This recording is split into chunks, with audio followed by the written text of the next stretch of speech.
Welcome to Books of Our Time, produced by the Massachusetts School of Law and seen and heard nationwide. Today we shall discuss a book on the distortion of the American presidency.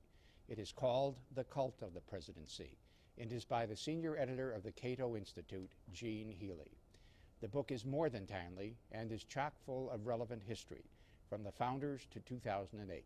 Gene Healy is with me today to discuss his book, and I am Lawrence Velvel, the Dean of MSL. Gene, thank you. I know you're in the midst of a book tour. You're getting no sleep. You're exhausted, but you're here to talk about this book, and we appreciate it. Well, thanks for having me on. Gene, perhaps we could start by having you answer a more or less two-part question. One is, what is your opinion of the three candidates' views on the role of the American presidency in foreign affairs and in domestic affairs? And what was the framers' intent? What was their purport with regard to the president's role in these two fields of foreign affairs and war and domestic affairs? Well, there's a lot there. There's a lot I could say about that. What I would say to start with, I think that this is going to be a very bitterly contested presidential election, and the idea behind what a lot of the candidates are saying is that they have very different views of the office, and that there are severe differences between the candidates. But I think actually they have more in common than it may appear on the surface. One of the things they have in common, all of the three remaining major party candidates, all share a view of the presidency that I think is far less humble, far less modest, and far more powerful than what our framers had in mind. I mean, if you listen to the way some of the candidates talk, Hillary Clinton a few months ago in Pennsylvania said, the president must be ready on day one to be commander-in-chief of the U.S. economy, which is an odd notion. That's called the command economy. Yeah. As a colleague of mine put it, we eagerly await your orders, ma'am. And the notion of the audacity of hope is really the promise of redemption through presidential politics, the idea that the president can heal all your wounds. But John McCain, in the same sort of vein, McCain thinks that he's praised Teddy Roosevelt as one of our best presidents, and he said Roosevelt was great because he liberally interpreted the powers of the office and nourished the soul of a great nation, as if soul nourishing is part of the job. So I think there's a lot. The candidates have a lot in common in how they view the office, and I think their views of the office, this combination of, where they talk about the president in reverential terms, and they seem to be describing, a chief pontiff and a supreme warlord of the earth. This is not the framers' conception. The framers had a much narrower, much more modest conception of the office. Washington for instance, didn't go around calling himself everybody's commander-in-chief. Most often he referred to the office he held as the chief magistracy. And I can get more into the allocation of powers and the very limited role that the framers had for the presidency in foreign affairs and domestic affairs.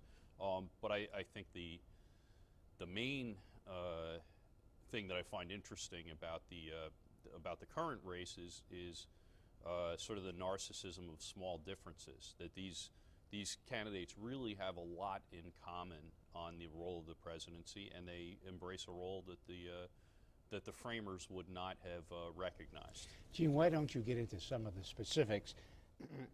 Because as was said at lunch by somebody, and as I'm sure you've thought and I thought, we have people in national office today, including on the Supreme Court, who are going to judge some of these things. We have people who profess to be followers of the original intent, originalists. And what one finds is that their views of executive power are anything but the views of the originalists. So why don't you get into some of the specifics, if you would? Sure. Well, let's take the war power, the power to launch a war. The Bush administration's position on this, and unfortunately, it's not too different than the positions of a number of prior administrations, is that they can launch a war with Iran, a war with Syria, what have you, without so much as a permission slip from Congress. This is not the framers' view, not in the slightest. Madison said, in no part of the Constitution is more wisdom to be found than in the clause which separates which grants the war power to the legislature. George Washington, the original George W., he didn't think that he was invested by the mere fact of being commander-in-chief, was invested with the power to decide on whether and when we go to war. He even doubted his ability to launch preemptive strikes on hostile Indian tribes. There's a letter from him to the governor of Georgia saying, I can't go beyond the line of defense without authorization from Congress. So this was, and you hear this phrase, the commander-in-chief, all the time, the president's commander-in-chief, which modern so-called originalists seem to think gives him the ability to go to war at the time of his choosing. Well, even Hamilton in the Federalist Papers, Federalist number 69, says that he explains what this power means, and he says it means nothing more than the president is the first general and admiral of the Union. Right. And generals and admirals are very important. They have an important role, but they don't get to decide, whether and with whom we go to war with. I noticed that just today, there's a story in the paper about Bush ordering Rumsfeld to secretly plan the war against Iraq. And they bypassed a lot of the top people in the Pentagon because of that. And everybody knows, because it's been in the papers time and again, that we had soldiers in Afghanistan, special forces of one type and another, and in Iraq before those wars were even authorized by Congress. These days, Congress doesn't really make the decision for war, does it? It sort of gives that power to the president and says, well, you decide if we should go to war, and if you say so, we'll do it. Yeah, that's an excellent point. Arthur Schlesinger Jr. in his book, The Imperial Presidency, says that, I don't remember the exact quote, but it's something to the effect that the story of the growth of the presidency is as much a story of congressional abdication as it is of power-hungry executives. And so you do see, particularly in the area of war, there's a repeated phenomenon where Congress punts to the president because they don't want the responsibility that the Constitution gives them. As I point out in the book, I'm certainly not the first person to make this point, but the authorization that we got for the Iraq War in October 2002 is structured almost the exact same way as the authorization for the Vietnam War in the Gulf of Tonkin resolution, in that it doesn't have the directness of, say, a formal declaration of war that says, okay, we're going to war. What both the Gulf of Tonkin resolution and the October 2002 resolution do is they say, the president has all the power to use all necessary and appropriate force should he decide that he wants to.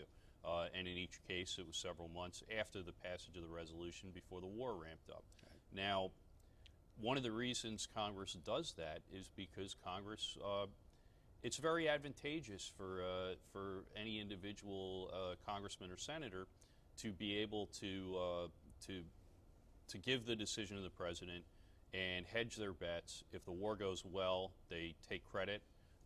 If the war goes badly, they blame him. They're not implicated in the decision. So you actually have, people who can say they were sort of for it before they were against it, and they can't. And you saw Hillary Clinton has said that she wasn't voting, even though she voted for that resolution, to give the power to the president to go to war. She says she voted so he could be a better negotiator or something. Right, and Kerry said the same thing. Right. And I think that, as you said at lunch, and all of us knew at the time, this was a authorization, more than an authorization. This was a decision, go fight. But we're putting it, last analysis, we're putting it in your hands. By the way, Gene, you're quite right. The same thing happened in Tonkin, and it took months and afterwards. The Congress got angry and said, we were never authorizing war. Well, Their intent may not have been to authorize a wide-scale war, but when you read the words, Absolutely. yeah, when you read the words, that was a lot different. Basically, the presidency, as you describe it, and as I think all historians would agree with you by and large, maybe except for certain things Jackson did for the Louisiana Purchase with Jefferson, but by and large, up until Lincoln and the Civil War, the presidency was not the policy-making branch of this government. Is that correct? Yeah, I mean, there's as you point out, there are debates about this, about when the so-called modern presidency really came about. I mean, there's certainly hints of what the office was going to become in the 19th century. In Jackson's claim to be a tribune of the people, in Lincoln's vigorous exercise of war powers during the Civil War. But initially, the office, as the office was designed to be, it had a more modest role, particularly in legislation. There are several occasions, it sounds weird to read these things today, but where Washington writes a private letter saying, he felt a little sheepish about making policy recommendations to Congress, and he didn't want to make it sound like a tone of command. The State of the Union address, the first two presidents delivered it in person before Congress. Jefferson said that this is like a speech from the throne, and he thought this was not consistent with, small R Republican principles, and so he had it messengered over. And that tradition held for 112 years, I believe, until Woodrow Wilson, who had a very different idea of what the presidency should be, changed it and began delivering it in public. And then you see it goes over the radio. It becomes, in the Truman administration, it goes out on TV for the first time.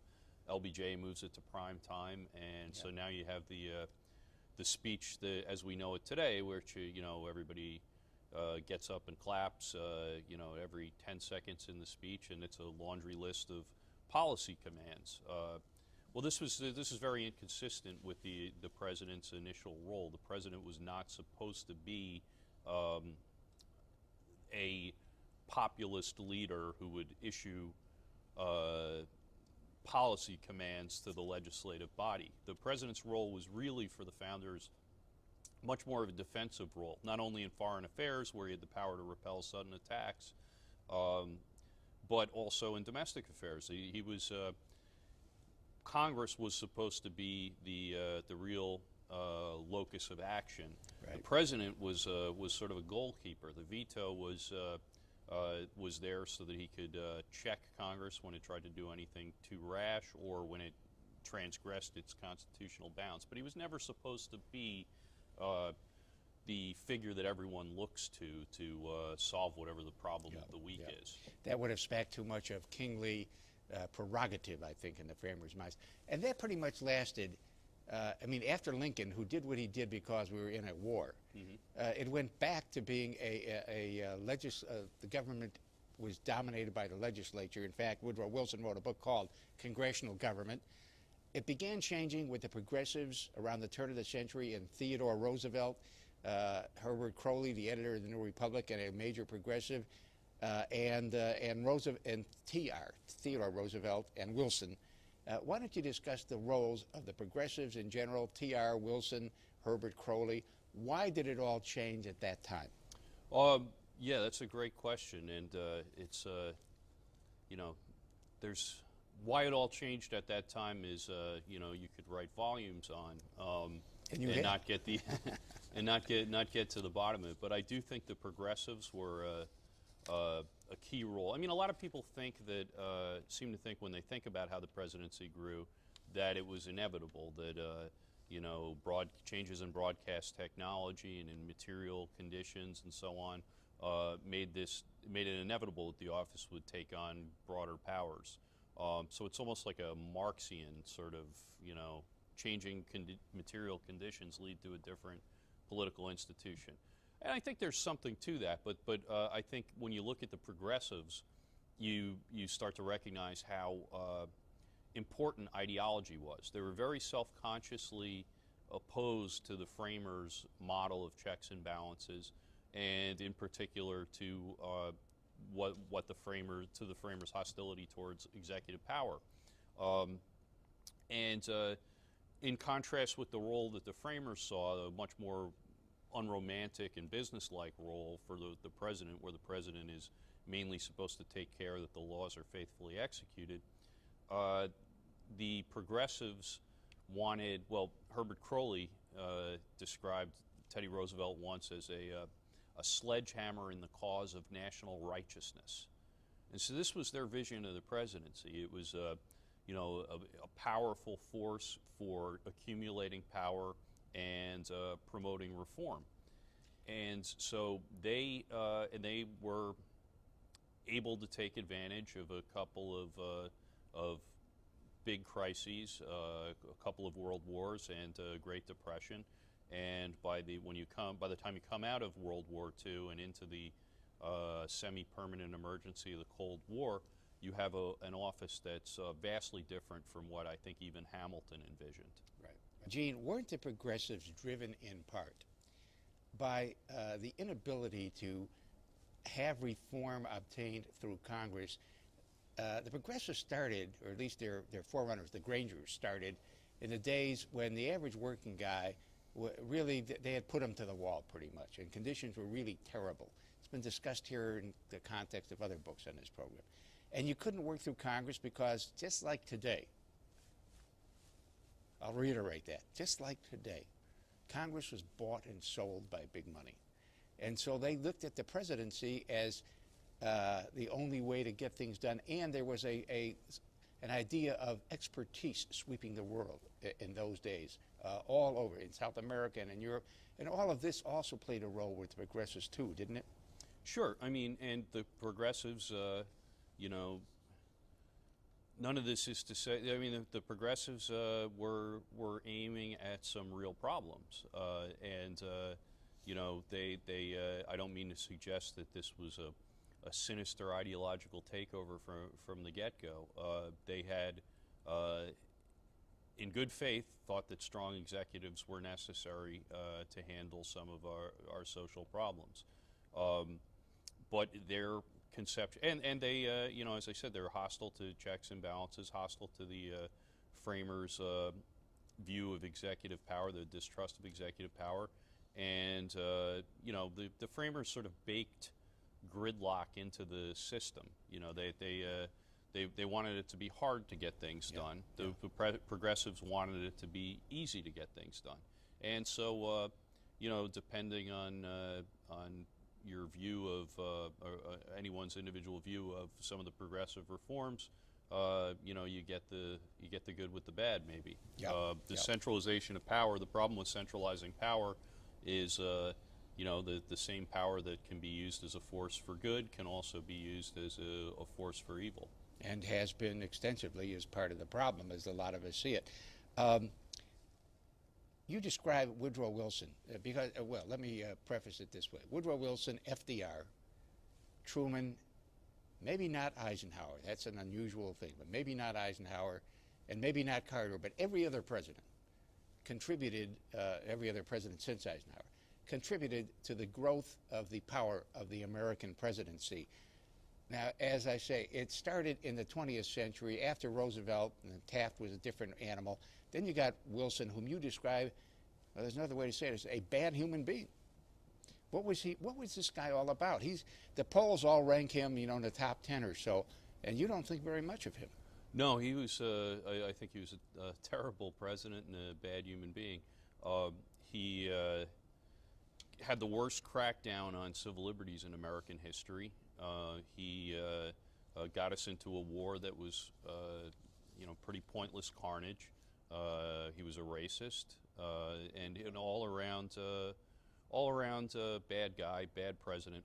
But you're right that in most of the historians' polls, he does very well. Is top 10, and I think that reflects this unconscious bias that a lot of historians and presidential scholars have, which is a bias towards action.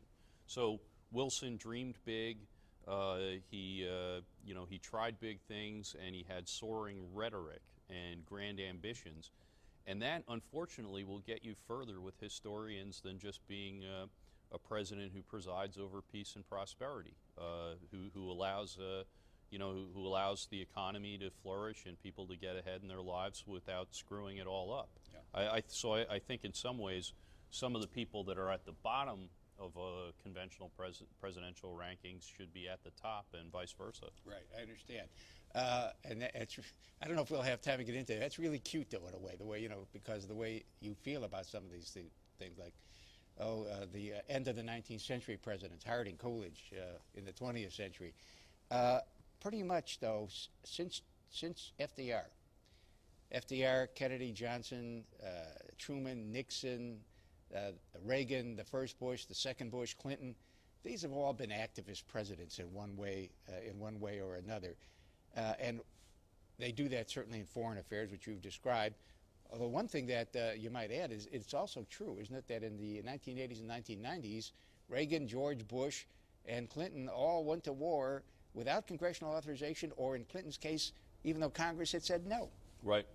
Yeah. The imperial presidency has become a semi-regular feature of American life. And you do, most of the post-war presidents fit into that mold. Yeah, and you also mentioned, and I found this striking, because 10 years ago we all went and saw Wag the Dog and laughed, and this couldn't happen.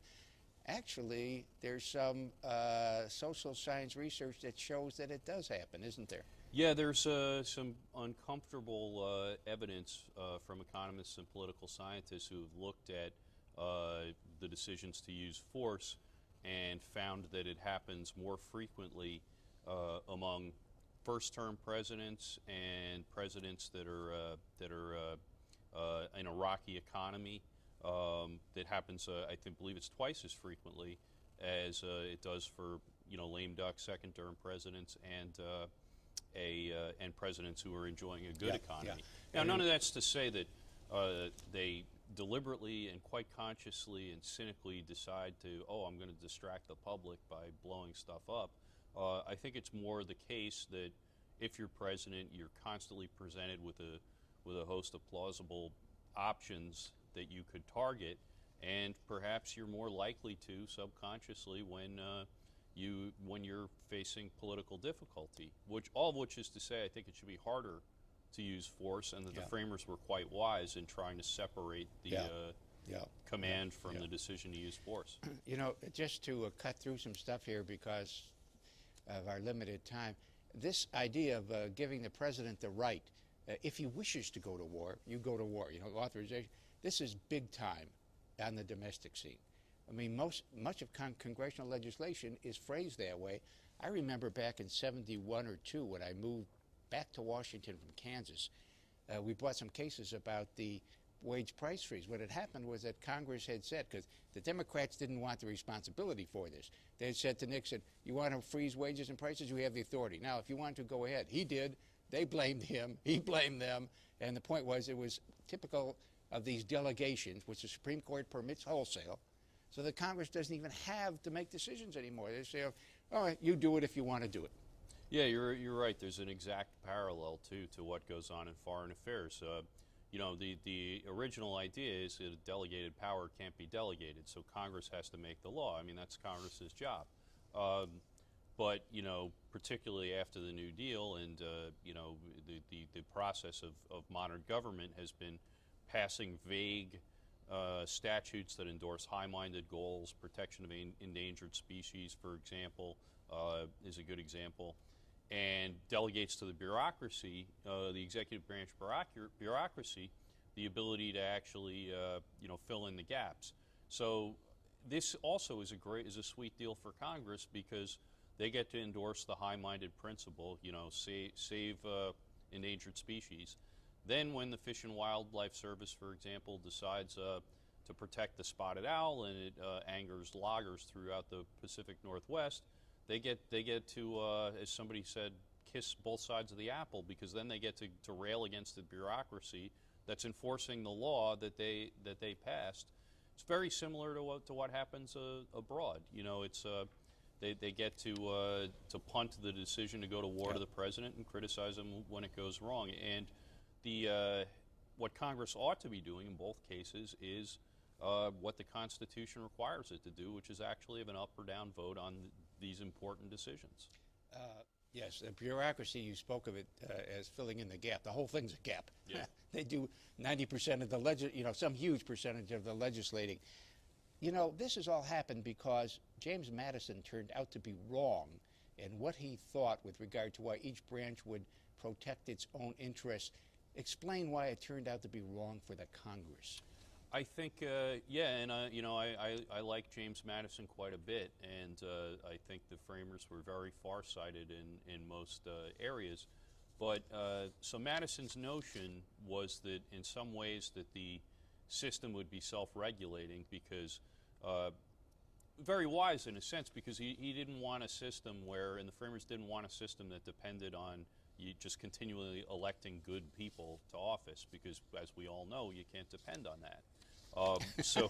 So his conception was that the branches would check each other because it would be in the individual interests of the people in the branches. He says the interests of the man must be connected to the constitutional rights of the place. They thought they had done that, and he says that ambition will counteract ambition. So you have the president fighting to protect his powers, Congress fighting to protect its prerogatives.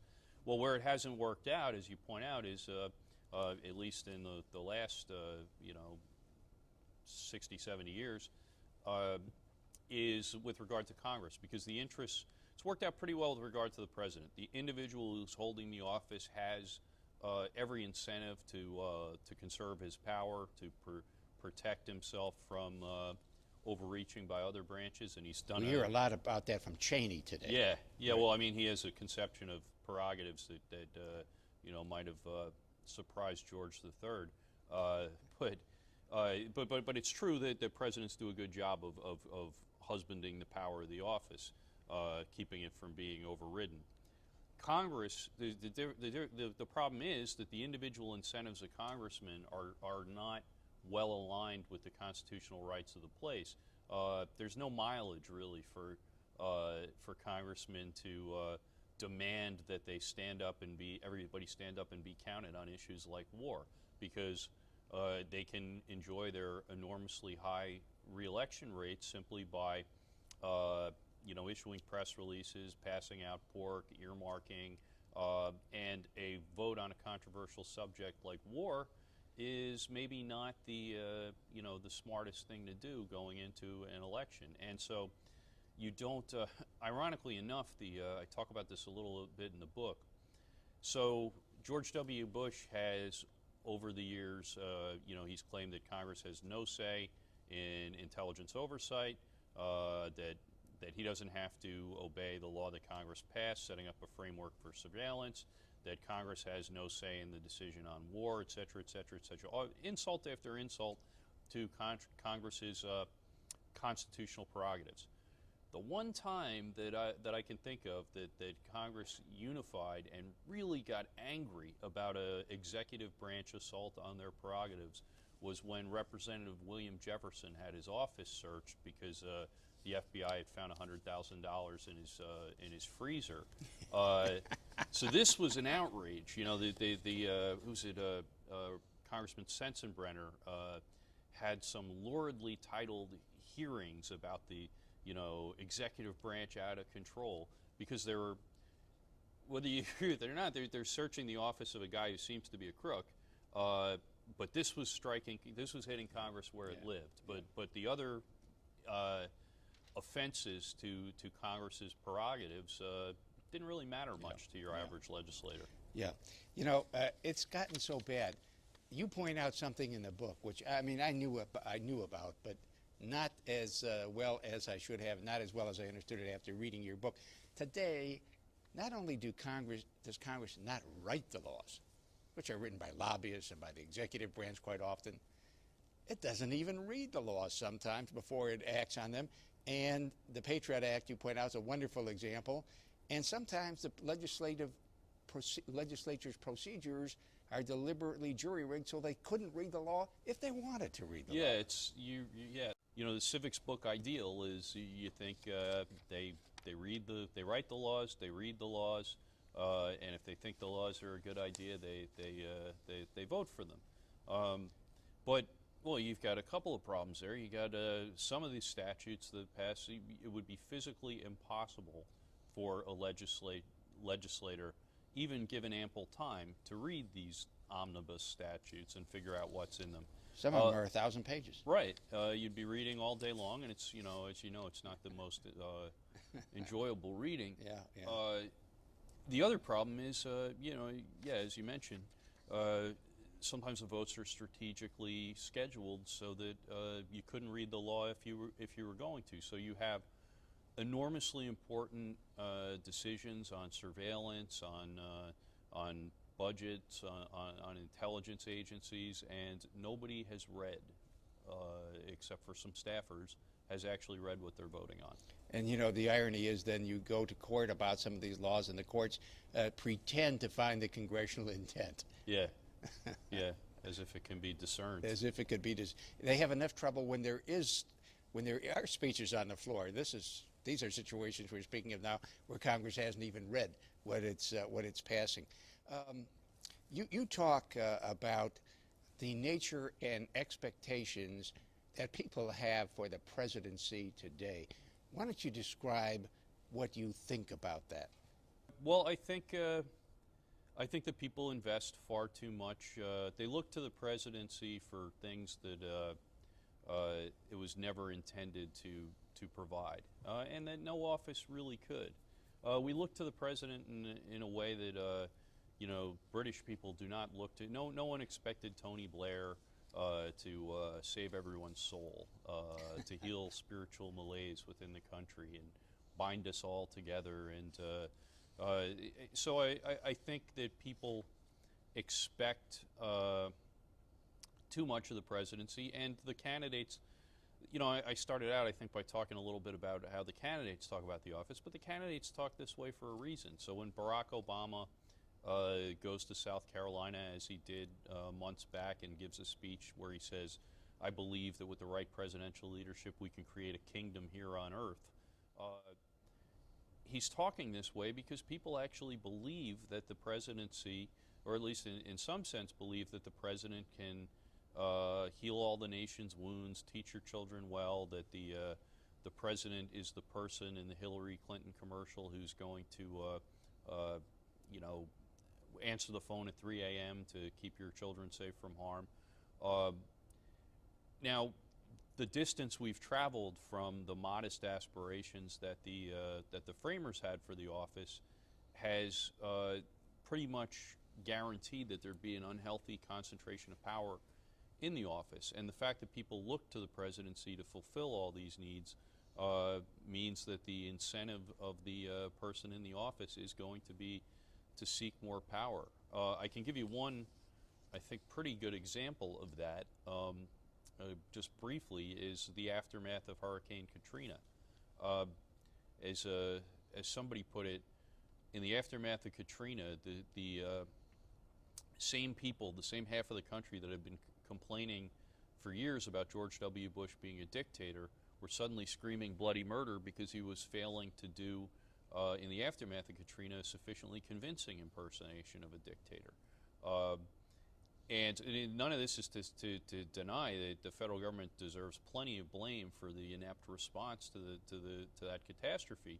But when you listen to the debates over it in the aftermath, it became clear that the blame was going far beyond what FEMA was actually legally responsible for, and people sort of expected the president to swoop in like a superhero, right, and take care of this problem. Well, predictably, George W. Bush went to Congress and started lobbying for a law that would make it far easier for the president to take military command of a disaster area and declare martial law and use troops in policing situations, which the Posse Comitatus Act and the Insurrection Act restrain him from doing.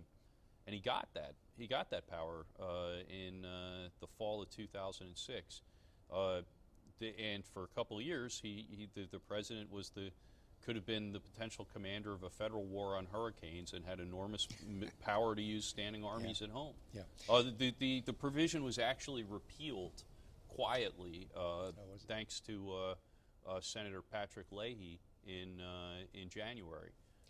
But I think it's a good example of how the expectations that people have of what the office should be capable of lead directly to a concentration of power in the executive branch. Yeah, and it's so dangerous. I've been in a town in the Vietnam days where there were tanks in the street, and when you realize what it means to have the Army involved, and he even got Blackwater involved down there in New Orleans, yeah, this is bad stuff. This is bad stuff. Gene, you speak about what the current candidates have been saying. It's a remarkable difference, isn't it, from the days of from Washington right up until Lincoln, when for a candidate to go around talking, speechifying, campaigning, this was regarded as a mark of unfitness for the office. Yeah, there was a notion that that active campaigning was sort of demagoguery. I mean, the tradition eroded a little bit in the 19th century. Some of the Democratic candidates got more into stump speeches, but very early on, yeah, it was viewed as completely out of bounds for the president to be a populist figure who was visibly seeking office. The old saw was the office of the presidency is neither to be sought nor declined. And even up into the early 20th century, you had some front porch campaigns. Right. Well, the late 19th century, McKinley ran a front porch campaign.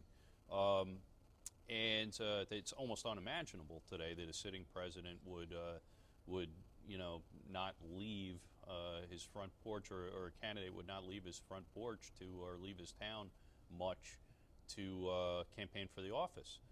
And I think as the role of the president has changed, you've seen a change in the powers of the presidency. Yep. And one of the problems with this role for the president, I mean, in a way it reflects what the public wants, but it also, these promises stoke public expectations and lead to this sort of same cycle of concentration of power.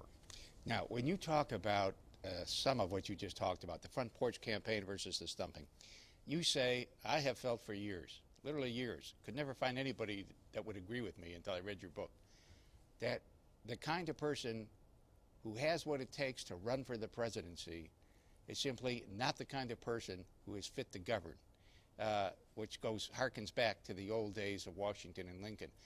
Explain why you say that.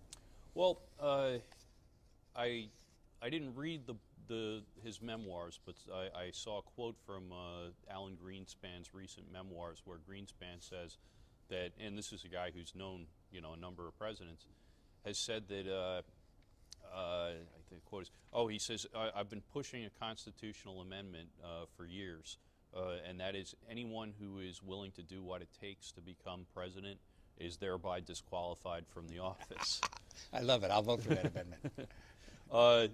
Well, it's true. I have a chapter in the book called, I borrowed the phrase from F.A. Hayek in The Road to Serfdom. The chapter is called Why the Worst Get on Top and Get Worse. And it's about, part of it is about how the process of seeking and achieving office has changed over the years. Some of the reforms that the progressives were for, and this is totally unintentional, I think, on their part. It wasn't, I'm not sure they saw how this would work out. But the shift from the old party convention-dominated so-called smoke-filled room system to a primary-dominated, voter-dominated process has made the campaigns longer and longer and longer, particularly after the post-68, post-72 rules changes in each party for how the delegates are allocated, has demanded a much longer campaign. Campaign finance regulation has had some impact on this as well, because the money that has to be raised now has to be raised in smaller increments. But the upshot of all this is a very long, very arduous campaign, and as I've said, I don't feel sorry for the candidates, because they seek it out and they get what they deserve. But I think we do have to think about what the selection effects of this are, and who is not running that might be fit for office, and who is really driven to, I mean, I think many of us can understand the appeal of being president. You know, if nothing else, you get your own plane, and that's cool.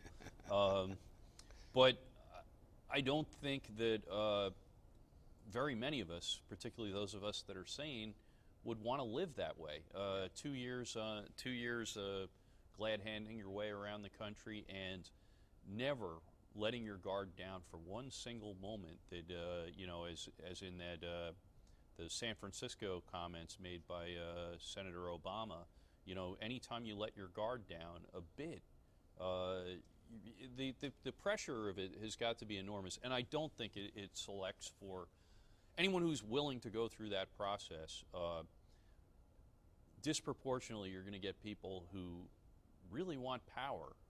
And I think it's unlikely that they're going to try to relimit or exercise restraint once they've run that gauntlet and achieved the office. Yeah, they want power rather than wisdom, right? Uh-huh. You know, you have to be egomaniacal to begin with. Nobody who's not egomaniacal would do this. Then you have to live out of a suitcase for 2 years and on airplanes. Then you have to spend extensive amounts of time. All politicians even complain about the amounts of time you have to spend begging for money.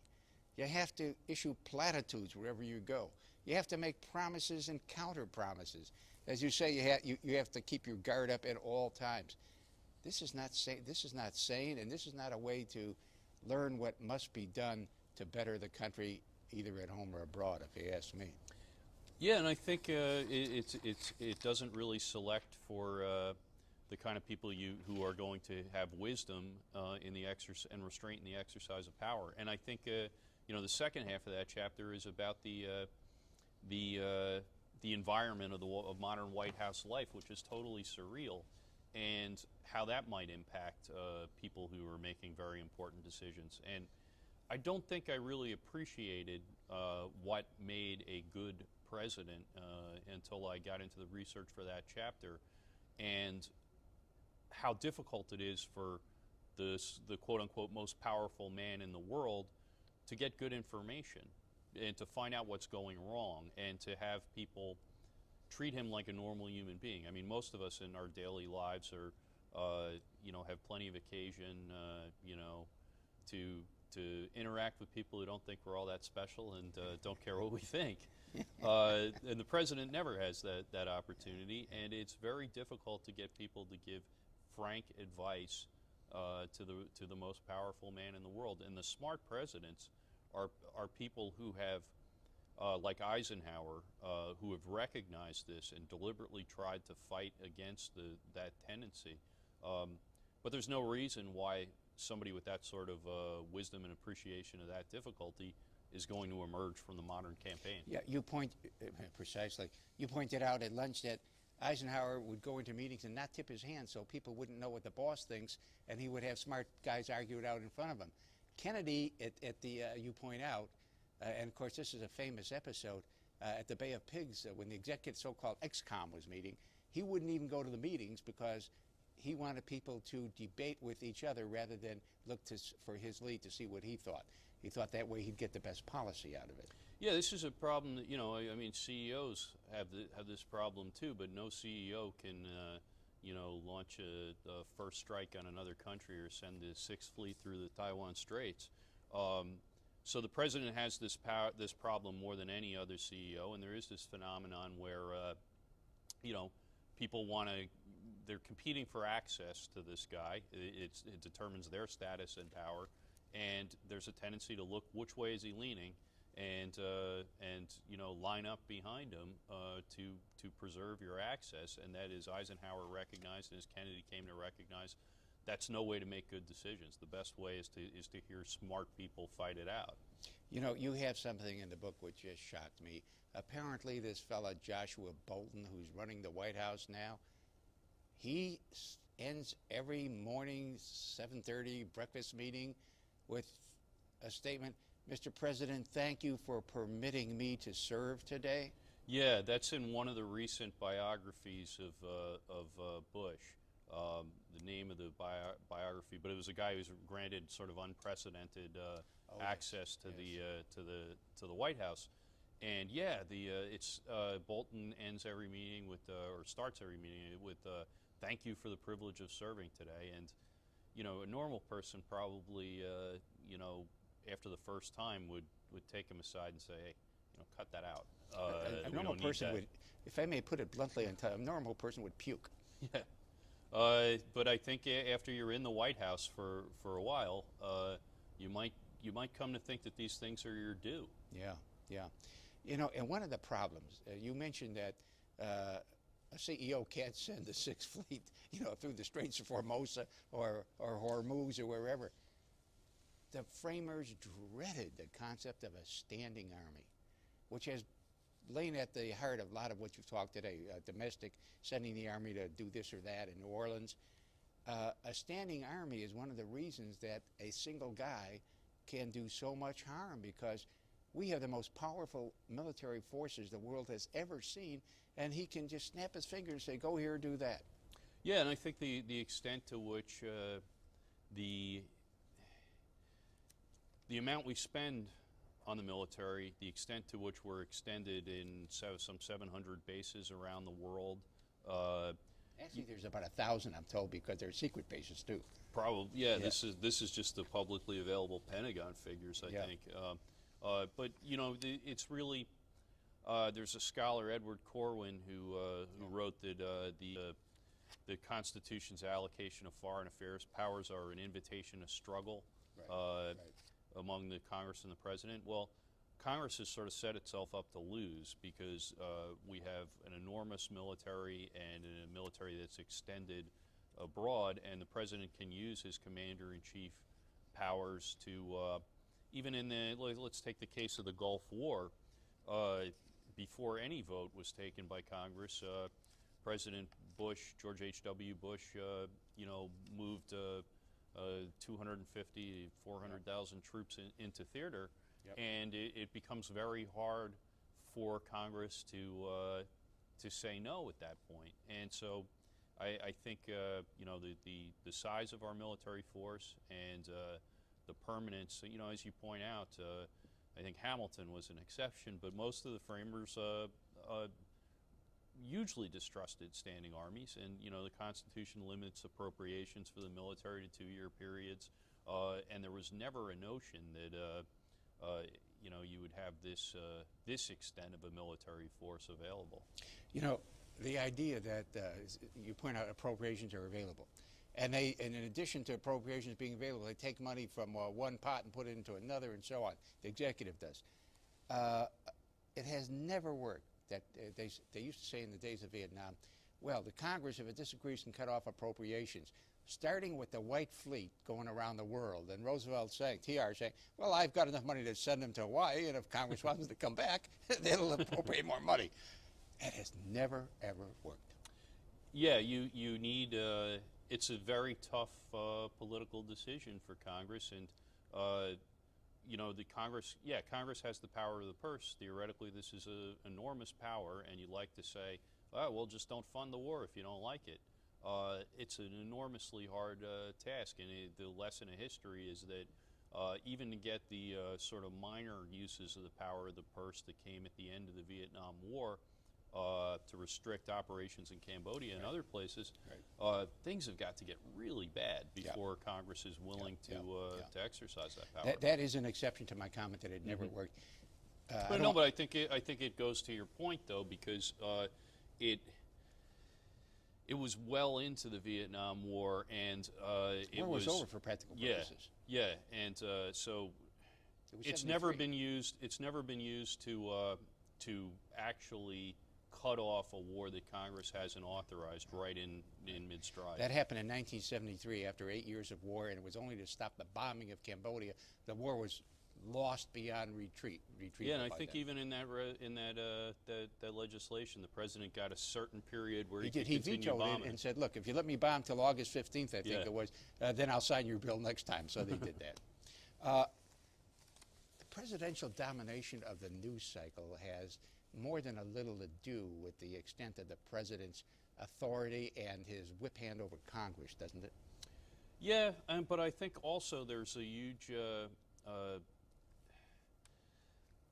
There's a tendency, I think, in a visual medium like television to want to have somebody who's at the center of the story because we like stories. And so you do see in the news coverage, even when there's something like where the president realistically doesn't have much of a role, like the Virginia Tech shootings, there's the president makes statements whenever anything big happens in the country, and the media seems to look to the president to, and this probably reinforces the public's, I think, outsized view of presidential capacity. If you're constantly being shown in various contexts that this is the person you look to, so I think certainly the president plays a much stronger role in legislation than he ever was intended to, and that may account for a lot of the dominance of the news cycle.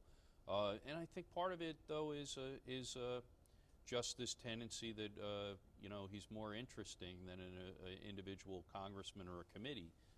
He's one guy, and we, even those of us who don't tend to like many of our presidents, tend to become fascinated with whoever's in the office. I think that's a real truth. Even if we don't like them, we're fascinated by them. Yeah. Now, people don't believe that I'm favorable to the military. They don't know, in general, that I went to a military academy when I was a kid for a period, and that I have personal reasons for being very fond of the Navy and certain other respects. I really am quite pro-military.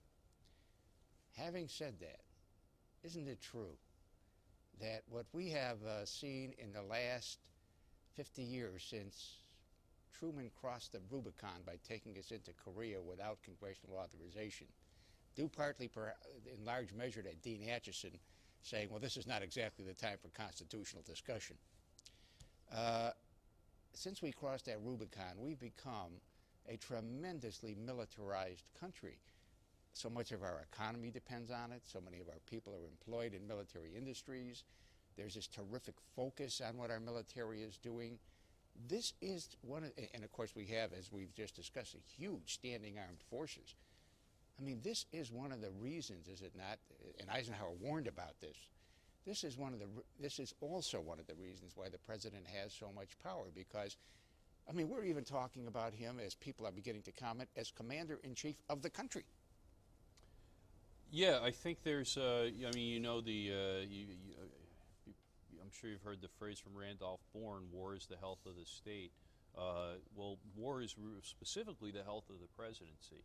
And we have become a tremendously militarized society. There's a great book about this by Andrew Bacevich called The New American Militarism. Oh, yes, and yes. He's a Vietnam vet and a former lieutenant colonel in the Army himself. He's now a professor at Boston University, and it's just a great book on the dominance of militarism in modern American culture and politics.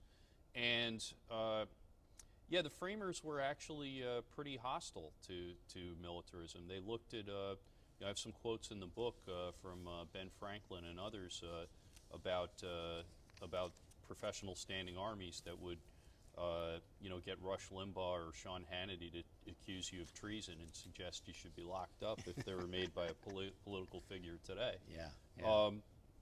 But yeah, I think that this is a concern, and this trend towards militarism is in part driven by the fact that war is the health of the presidency, and that even when you have social problems, the so-called commander-in-chief tries to reconstitute them in military terms, with war on drugs or war on poverty. Yeah, yeah. You say in the book that we have to become, quote, a normal country again. What do you mean by that? How would we become a normal country again? Let me just say one thing before you answer that. I do not think that it is without significance that Europe, which has suffered the horrendous ravages and the approximately 80 million deaths of 2 world wars, is far less militaristically inclined than we, who have never suffered an internal war since the Civil War and who don't know what it means, and that Europe is far less prone to rush to arms than we are. I would define that in part as being a normal country, although God knows it's not normal to lose 80 million people in 2 wars.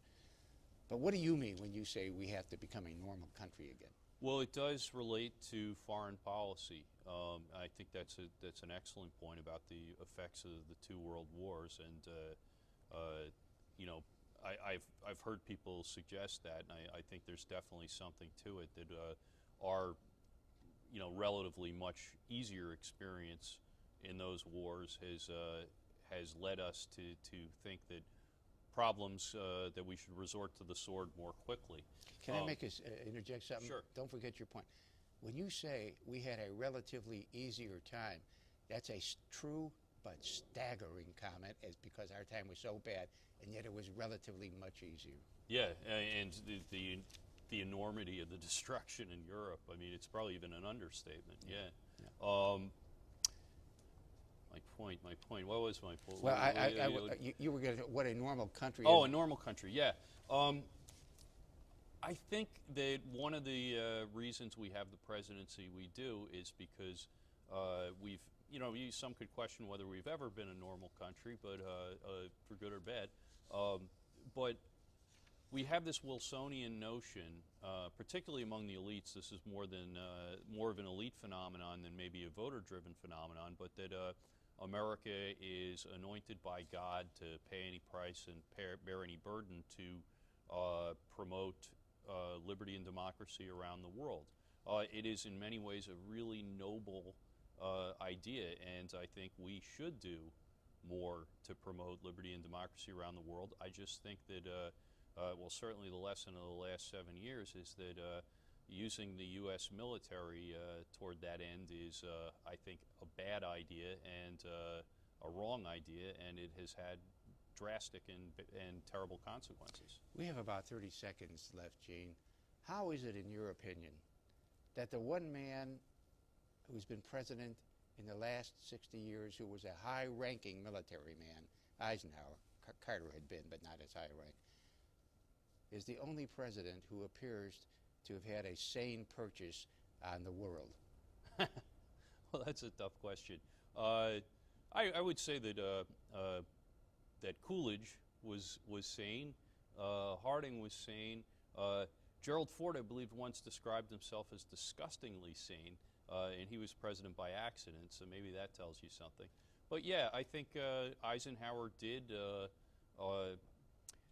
his military experience probably caused him to de-romanticize the military a little bit, and you saw that in his farewell speech warning about the military-industrial complex. And he knew how to control these people. Yeah.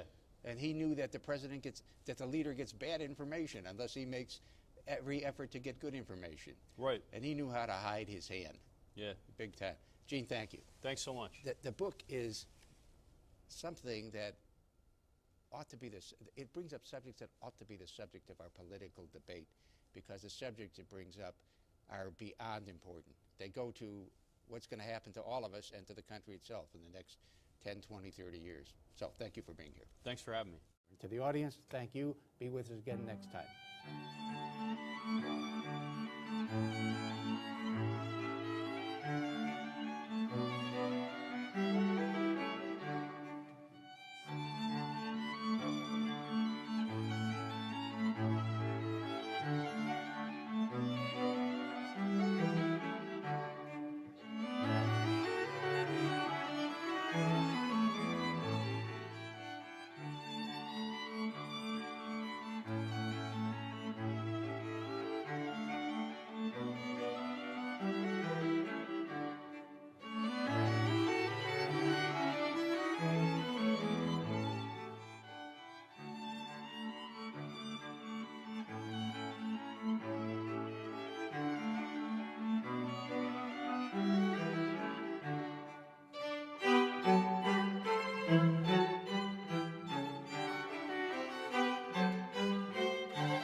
October 2002 is structured almost the exact same way as the authorization for the Vietnam War in the Gulf of Tonkin resolution, in that it doesn't have the directness of, say, a formal declaration of war that says, okay, we're going to war. What both the Gulf of Tonkin resolution and the October 2002 resolution do is they say, the president has all the power to use all necessary and appropriate force should he decide that he wants to. And in each case, it was several months after the passage of the resolution before the war ramped up. Okay. Now, one of the reasons Congress does that is because Congress, it's very advantageous for any individual congressman or senator to be able to give the decision to the president and hedge their bets. If the war goes well, they take credit. If the war goes badly, they blame him. They're not implicated in the decision. So you actually have, people who can say they were sort of for it before they were against it, and they can't. And you saw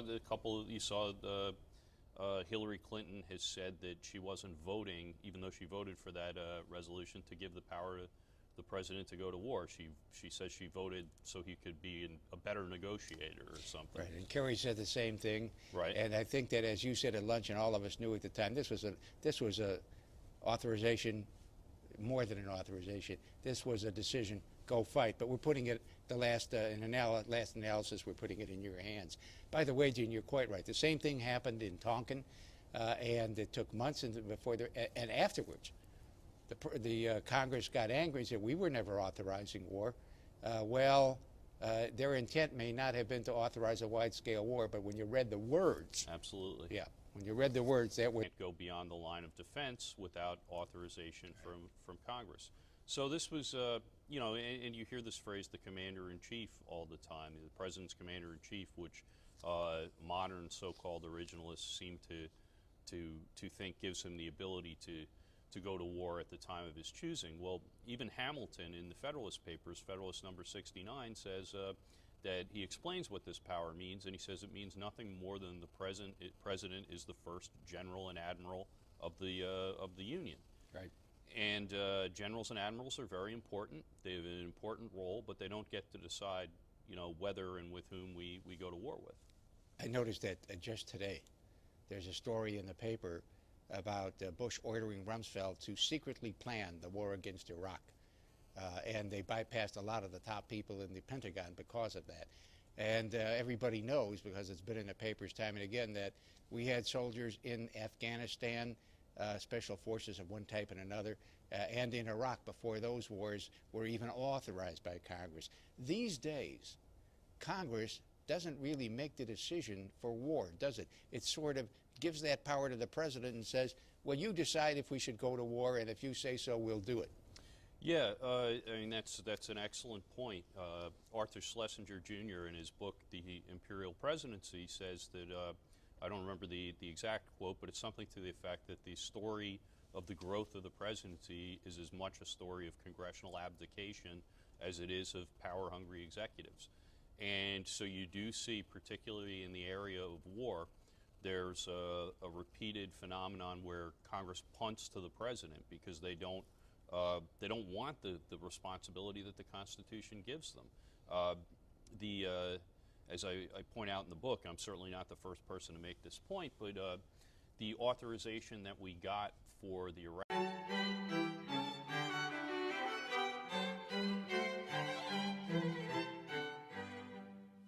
Welcome to Books of Our Time, produced by the Massachusetts School of Law and seen and heard nationwide. Today we shall discuss a book on the distortion of the American presidency. It is called The Cult of the Presidency, and is by the senior editor of the Cato Institute, Gene Healy. The book is more than timely and is chock full of relevant history, from the founders to 2008. Gene Healy is with me today to discuss his book, and I am Lawrence Velvel, the Dean of MSL. Gene, thank you. I know you're in the midst of a book tour. You're getting no sleep. You're exhausted, but you're here to talk about this book, and we appreciate it. Well, thanks for having me on. Gene, perhaps we could start by having you answer a more or less two-part question.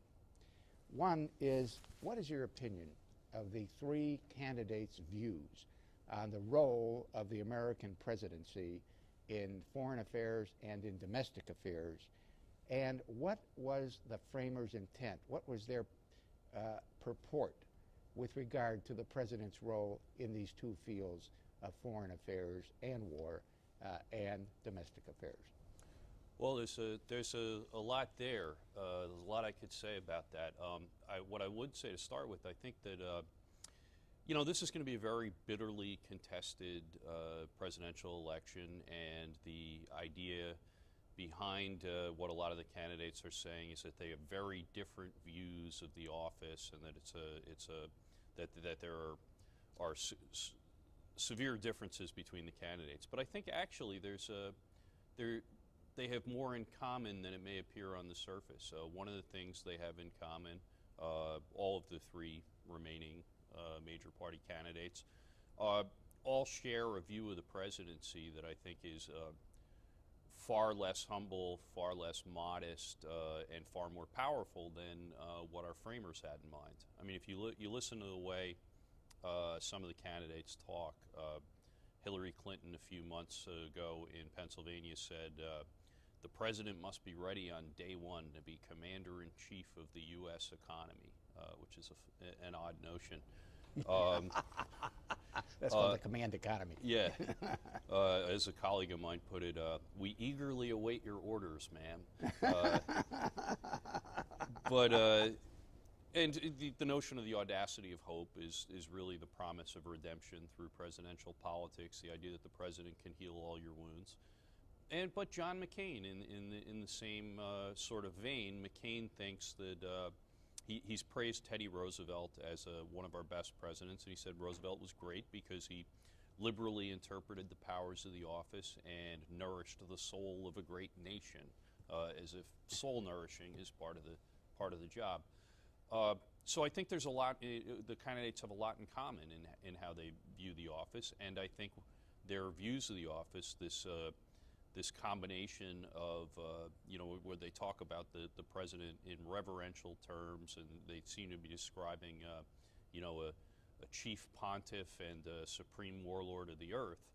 This is not the framers' conception. The framers had a much narrower, much more modest conception of the office. Washington for instance, didn't go around calling himself everybody's commander-in-chief. Most often he referred to the office he held as the chief magistracy. And I can get more into the allocation of powers and the very limited role that the framers had for the presidency in foreign affairs and domestic affairs.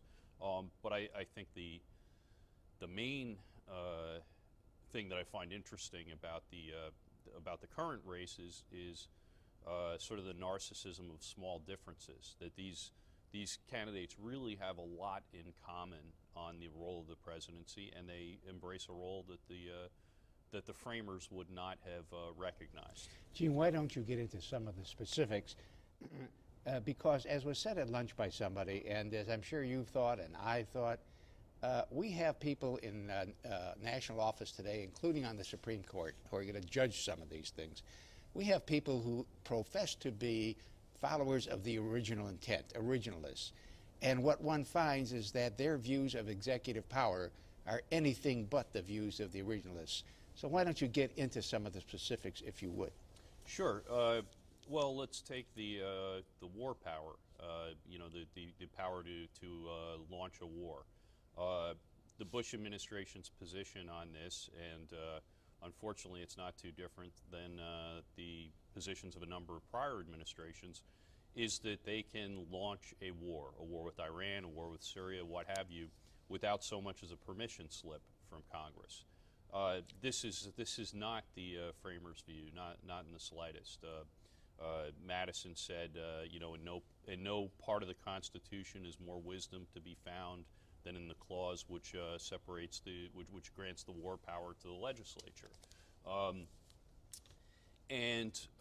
George Washington, the original George W., he didn't think that he was invested by the mere fact of being commander-in-chief, was invested with the power to decide on whether and when we go to war. He even doubted his ability to launch preemptive strikes on hostile Indian tribes. There's a letter from him to the governor of Georgia saying, you know, I can't